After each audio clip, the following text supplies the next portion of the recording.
Bonjour, merci beaucoup d'être avec nous. C'est la question du jour sur le site du Figaro.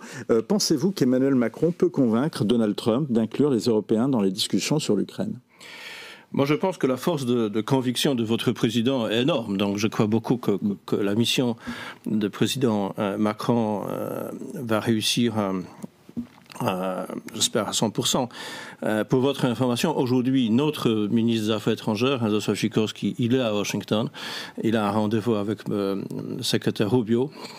Donc je pense qu'il va préparer un tout petit peu le terrain juste avant la visite du président Macron. Vous ne pensez pas que justement la Pologne, vu ses liens... l'étroitesse des liens entre Varsovie et Washington est plus en mesure de convaincre l'administration américaine qu'Emmanuel Macron? Je pense que nos dirigeants, aussi bien le président de la République, le Premier ministre, ministre des Affaires étrangères, ils essayent de convaincre, d'expliquer et de présenter la position, pas uniquement la position de la Pologne, mais la position de la communauté européenne. Aujourd'hui, nous jouons un rôle de fair broker parce qu'on assure la présidence. Donc, on a un certain double rôle à jouer. Et je pense que la Pologne, en profitant de... La Pologne est européenne en ce moment, elle n'est pas que pro-américaine. La Pologne était toujours européenne. Que vous inspirent les propos de Donald Trump sur Volodymyr Zelensky ?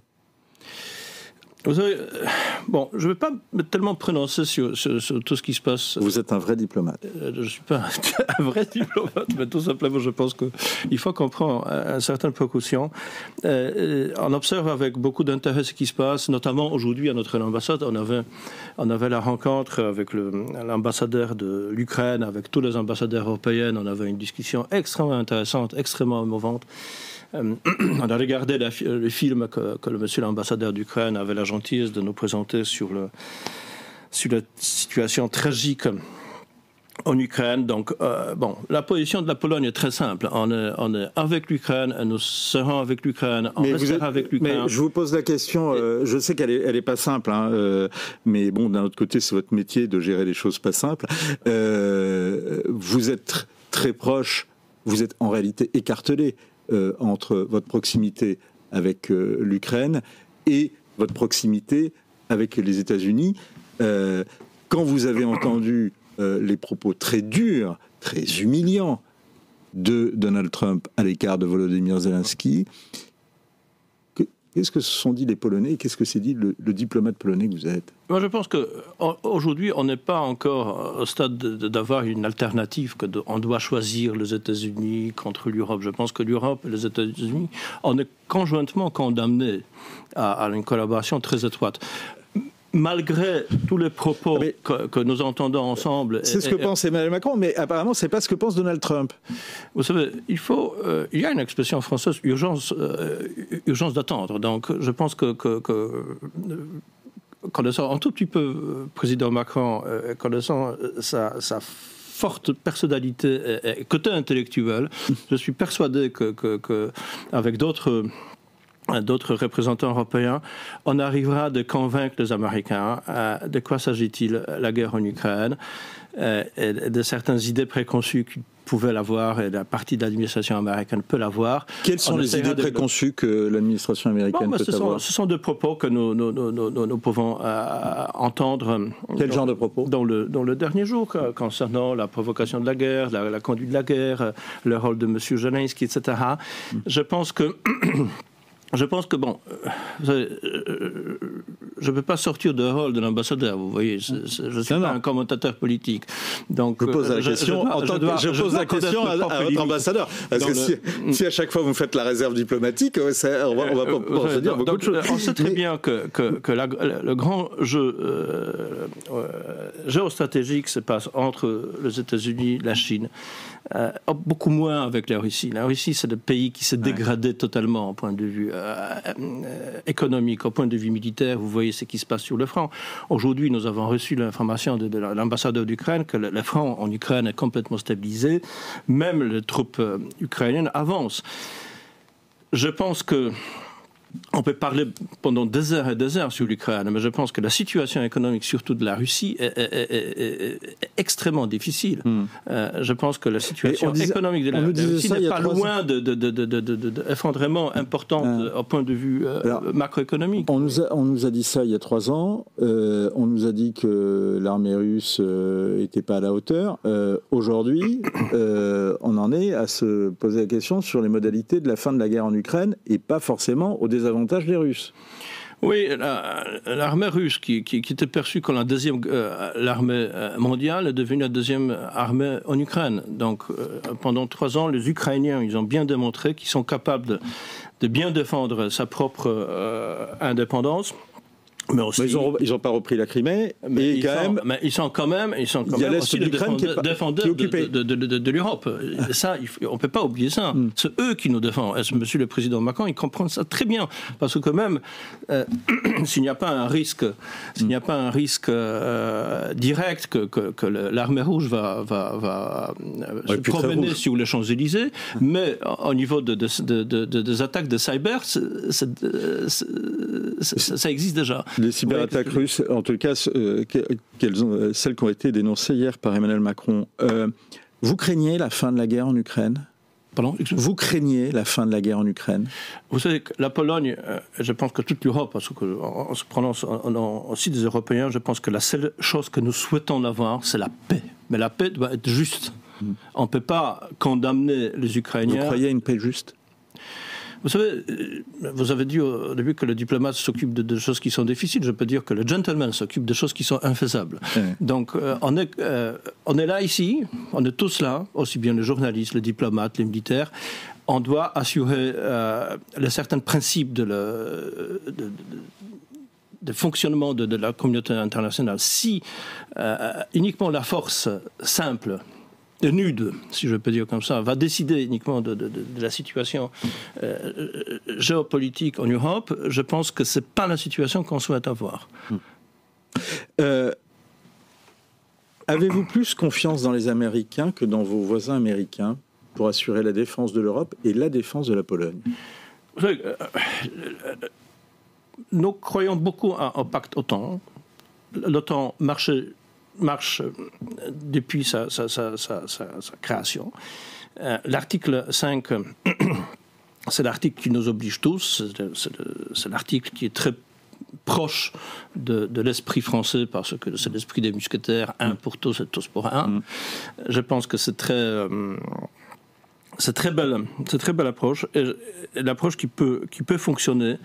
Et jusqu'à aujourd'hui, l'OTAN a donné des preuves que c'est le seul pacte qui marche. Et sinon, si nous, on n'avait pas d'OTAN, je pense que nouvelle configuration devait être extrêmement difficile. Ça n'exclut pas que nous, comme Européens, nous devons renforcer votre défense ? Notre défense. Notre défense, vous savez que la Pologne, aujourd'hui, c'est le pays qui dépasse plus que 4% des PIB pour la défense. On peut dire le leader, pas uniquement européen, mais mondial, parce que nous voyons le danger exact qui est confronté juste à notre frontière.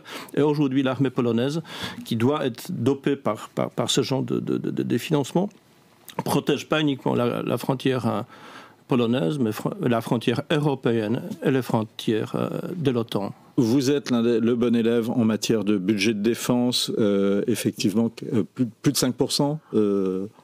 On n'est pas encore arrivé on est 4,6. 4,6%. Les normes OTAN, ça a été longtemps 2%, mais on est en train de monter à 3%. À 3%. Je pense que ce sont les derniers constats, notamment de cette fameuse réunion à Paris. La réunion de Paris.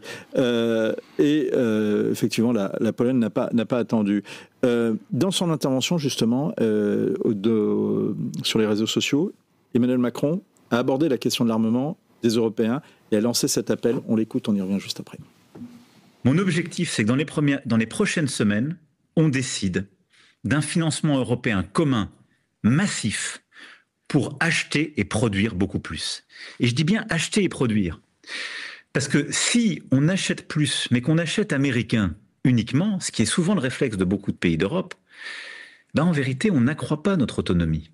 Donc ça, ce que l'Europe doit nous apporter, au fond, c'est ce qu'on appelle une base industrielle et technologique de défense européenne. C'est ça ce pourquoi on se bat. Et donc, il faut créer des champions européens qui vont nous permettre d'être autonomes, c'est-à-dire dans tous les segments de la guerre, pour votre défense solaire, pour vos munitions, pour vos chars, pour vos avions de combat, pour vos satellites, etc. Il faut toujours qu'il y ait une solution européenne. Et il faut que les Européens, il faut que cette solution elle soit compétitive, il faut qu'elle soit parmi les meilleurs produits au monde, et il faut que les Européens l'achètent. Si on achète américain, on n'accroît pas notre autonomie. C'est ce que dit Emmanuel Macron.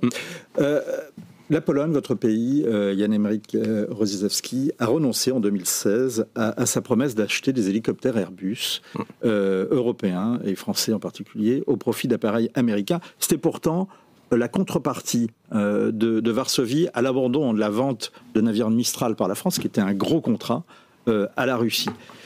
Est-ce que vous allez jouer un petit peu plus européen ? Bon, je vais pas revenir tellement à l'histoire, mais l'histoire de Caracal, on a tourné la page. C'est les hélicoptères Caracal. Ouais, alors, je peux vous dire que dans les milieux industriels, dans les milieux de défense français, on n'a pas tourné la page. Mais on a tourné la page, je vous dirai pourquoi. Parce que, d'abord, je pense que la façon en que la Pologne a résilié de ces contrats n'était pas correcte. Ça, c'est la première chose. Et la Pologne a payé une indemnisation à la France. D'accord ? Donc, nous, formellement parlant, l'histoire était terminée, la page était tournée. Je me souviens aussi un moment à laquelle je participais, je pense que c'est en 2018, quand la Pologne a proposé à la France et en Allemagne de rentrer dans le coalition de chars, de construction de chars. Et la Pologne, à l'époque, proposait d'acheter 2 fois plus de chars que l'Allemagne et la France ensemble. Et à l'époque, la proposition de la Pologne était refusée pour raisons... qui n'était pas très compréhensible pour la Pologne. Maintenant, je passe à l'année 2000, je passe à la guerre en Ukraine. Notamment, c'était le moment quand je suis arrivé comme ambassadeur à Paris. On a passé un contrat très important avec la France en tout ce qui concerne l'achat des satellites français. D'accord ? Donc, c'est le premier très grand contrat militaire qui était fait par la France et la Pologne. Et notamment, ce que j'aimerais bien souligner, on a trouvé une solution de financement qui était très intéressante parce que c'était la Banque européenne d'investissement qui a couvert la grande partie de ces crédits, et notamment l'usage de ces satellites était le double pour le civil et pour le militaire. Et je pense qu'aujourd'hui, tout ce qui se passe au niveau de rapprochement entre la Pologne et la France a commencé par le space. C'est très intéressant et c'est très promoteur. Et maintenant, si vous permettez, je termine la phrase. Beaucoup de gens nous approchent que nous achetons le matériel américain ou sud-coréen même, les fameux chars K2. Mais n'oubliez pas que la grande partie des chars K2, tout ce qui concerne l'optoélectronique, est fait par Safran. Safran, si je me souviens bien, c'est la société française, n'est-ce pas ? Et vous maîtrisez très bien le dossier. Donc, je peux vous citer beaucoup d'autres choses qui sont extrêmement encourageantes, qui signifient tout simplement que la Pologne est un bon élève européen. Et si vous permettez de commenter uniquement par une phrase, tout ce que disait Monsieur le Président, absolument, on est en même longueur d'onde. Bien sûr, on souhaite que l'Europe devient un continent fort avec les usines de production d'armement, avec des secteurs militaires qui sera imbattable par les autres. Mais pour l'instant, malheureusement, ce n'est pas le cas, comme vous savez très bien. Est-ce qu'il est question toujours de faire un fort Trump en Pologne ? Vous savez, c'est quelque chose de symbolique. Donc si on trouve que vraiment il faut construire, ou nommer, je ne sais pas, une institution militaire par Fort Trump, je pense que bon, vous savez que pour l'instant ça restait toujours dans les idées pendant la première présidence de Trump. La première présidence de Trump, à part de toutes les remarques qu'on peut faire, mais au niveau militaire, au niveau de la compréhension des dangers russes à l'époque, c'était une très bonne présidence. Est-ce que vous craignez pas qu'il se soit retourné ? Vous savez que moi, je crois beaucoup à l'Alliance euro-atlantique. Vous savez que les États-Unis, c'est les meilleures start-up que Français ont créées il y a 250 ans. Et notamment, nos officiers d'époque, les Polonais, ils ont participé à cette création. Donc je pense qu'on ne peut pas abandonner notre enfant comme ça. Il y a une vraie tradition française aussi de soutien aux indépendances. Exactement. Est-ce que vous êtes favorable à un envoi de troupes au sol en Ukraine ? Vous savez, aujourd'hui, la réponse de Pologne est non. Je vous explique pourquoi. Parce que la Pologne, aujourd'hui, préserve la frontière avec la Russie, avec la Biélorussie, avec toutes les attaques hybrides qui se passent sur la base journalière, et nos forces armées sont engagées de sécuriser la frontière avec les pays qui sont ennemis de la communauté européenne et de l'OTAN. Aussi, on protège la frontière avec l'Ukraine en gérant le plus grand hub logistique qui se trouve à Rzeszów, où 95% du matériel d'OTAN européenne passe par